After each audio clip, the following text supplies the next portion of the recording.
Your outcomes in life are often a lagging measure of your habits. A lot of the time people talk about, I want to have more money, or I want to lose weight, or I want some kind of result. But the truth is, your bank account is a lagging measure of your financial habits. Your weight is a lagging measure of your eating habits. Your knowledge is a lagging measure of your learning and reading habits. We think the thing that needs to change is the bank account or the test score or the number on the scale, but actually the thing that needs to change are the habits that precede those outcomes. The fight, the daily fight, is a challenge. You will not always want to do what you need to do. You will not always feel like doing something you need to do. You may not want to fight that battle, but you need to. Every action you take is kind of like a vote for the type of person you want to become. And if you can master the right actions, if you can master the right habits, then you can start to cast votes for this new identity, this desired person that you want to be. That's one of the reasons why small habits matter so much. They don't necessarily transform your life overnight. Doing one push-up does not transform your body, but it does cast a vote for being the type of person who doesn't miss workouts. Meditating for 1 minute might not give you an immediate sense of calm in your life, but it does cast a vote for being a meditator. The real goal is not to run a marathon. The goal is to become a runner. The goal is not to write a book. The goal is to become a writer. True behavior change is really identity change, because once you've changed that internal story, it's way easier to show up each day. You're not even really motivating yourself that much to do it. You're just like, this is who I am now.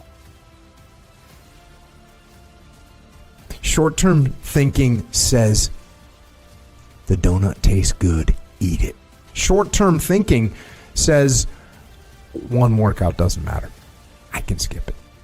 Short-term thinking encourages you to make short-term emotional decisions that hurt you in the long run.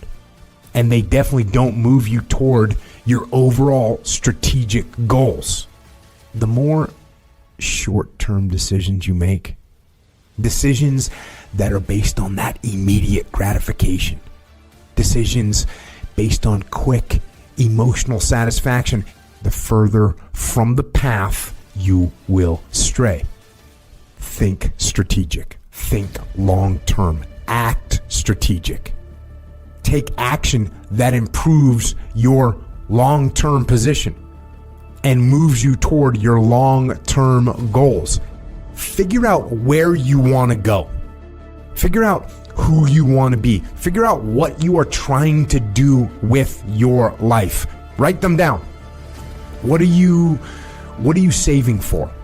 What are you working toward? What kind of physical condition do you want to be in? What kind of relationships do you want to have? What skills are you trying to develop?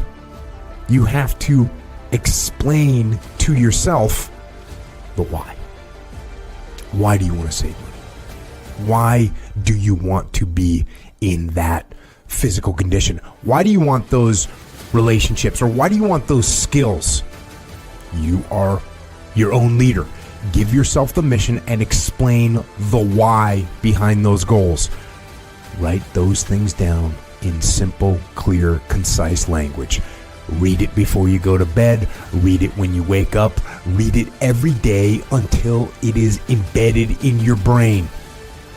You need to win battles in order to win the war. You need to get out of bed. You need to run. You need to work out. You need to read and study and practice. And you need to do things that you don't necessarily want to do. And I know that can be hard. That's why people lose the war. That's why people never achieve their strategic goals. One missed workout at a time. One donut bypasses security, and then another, and then another, and it all adds up. Why? Because we don't think about the big picture. To win tactically, we have to think strategic all the time. Think strategic all the time. Before any action or any inaction, ask yourself this question: what I am doing, what I am about to do, Is it going to help me get where I am going? Is this action going to make me stronger or weaker? Is this action going to make me smarter or more skilled? Will this action move me toward the strategic long-term goals I am trying to achieve in my life? Don't rationalize. Don't negotiate. That is where discipline comes from. Discipline is rooted in the truth we tell ourselves, and discipline delivers long-term strategic success. Strategic thought is disciplined thought. Strategic thought allows you to make the right tactical actions to move you forward, to achieve your goals, to be who you want to be and do what you want to do. For 2022 and for life, think strategic. Know why you are doing what you are doing, and then get out there every day and win those small, tactical, short-term battles so you can win the strategic, long-term victory that puts you where you want to be. Get out of your damn bed. Get off your phone. Get out of the soft and addictive comfort zone that weakens you and destroys your goals. And you need to go out there into the world and get after it. Where are you lacking in life? You need to look at your daily routine and start to find that half an hour or an hour that you generally truly have downtime. And I want you to take your phone. I want you to set an alarm for that time. And I want you to put the alarm as, dude, it's time to fucking work out. You do this for a week or two at a time, and it starts to become something that you look forward to, because you're going to notice that every time you accomplish one of these things, the immediate feeling you have after is a feeling of gratitude, a feeling of winning, a feeling of being proud of yourself. And this is how you start to build upon what it is you lack to build a positive habit. These positive habits eventually turn into routines, and before you know it, you're already accomplishing all these things that have seemed impossible to you, and you're doing it seemingly automatically because you started to build a real habit. As this process becomes just the way it is it will actually become who you are, and what happens then is that your life magically, quote unquote, magically transforms with very little effort. The first 2 to 4, 6 weeks, you're going to have days where you have to grit it out. You're going to have days where you get that dirt in your eyes and you feel like quitting. But the point is, if you push through those days, you create a new habitual process that produces a beneficial result for you. You have to realize that the reason you are where you are is because you have a habit that you haven't been able to break. And that habit is quitting. Most people can never get over the habit of quitting, ever. Most marathon runners don't just decide, I'm going to run a marathon and go out and do it. Now, I know a couple of guys who have done that, but that's just not the norm.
running a marathon is the process that is a result of the habit of running. People who start running, they eventually, the first couple weeks, they're like, this sucks. They stick with it, and they eventually start to form a habit that they continue to build upon. And this is the same in every single area of life, whether it be dieting, whether it be working out, whether it be maintaining healthy relationships, whether it be becoming financially successful. Consistency is always the key, and you have to put work into developing, and I mean conscious work, into developing your routine and habits. Because if you don't, it will always be a fight. It will always be a struggle, and that's not what we want to live like. And that starts by being conscious of how we create habits, being conscious of which habits we have, and being conscious of implementing the habits we have in areas that were great into areas that we struggle. It's necessary for you to foster these habits in multiple areas of your life. That's the big kicker here. You can't just win in one area and then let the other.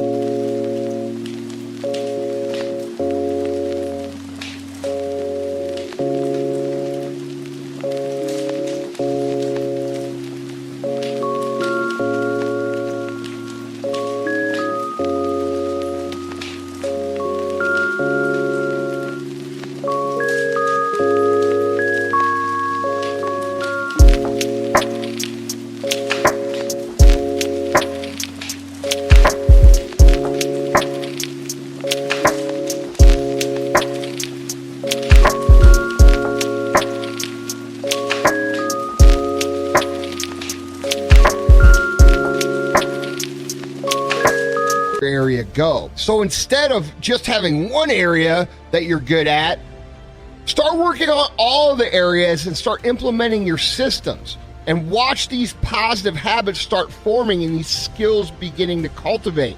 These things compound, they go together. When you realize you're spending your time in more productive ways, you start to notice when you're slacking off more. Being positive in one aspect of your life pushes you to cultivate those successes in other areas. And the ongoing goal is that you do become so well-rounded and so quote-unquote big that it's literally insulting for you to even consider giving up in any other area. Life is hard, guys. Any path you take that ends up with building yourself up is going to be hard. Quitting is easy. Lying in bed your whole life, watching The Walking Dead is easy. But what are you getting out of that? That's not happiness to you. That's not happiness for anybody. There is no way around putting in the work. If you want to succeed in anything, you are going to have to work your...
off for a really long time. The reason why we go back to old habits is because our goals are too lofty. We're not achieving our goals fast enough. We're very impatient nowadays. We're not proud of ourselves for the small accomplishments. What we need is we need this monstrosity of the thing to happen and say, I did it. Nah. There's a process that you have to go through, and patience is the process. You have to learn, what do you want in your life? We have so much influence coming at us that we are so lost. We don't know what we want to do because we don't spend enough time with ourselves. And it's okay to sit in a room by yourself in a chair and just think about you, where I want to be, where do I see myself tomorrow, the next year from that. And it takes a lot of self-discipline.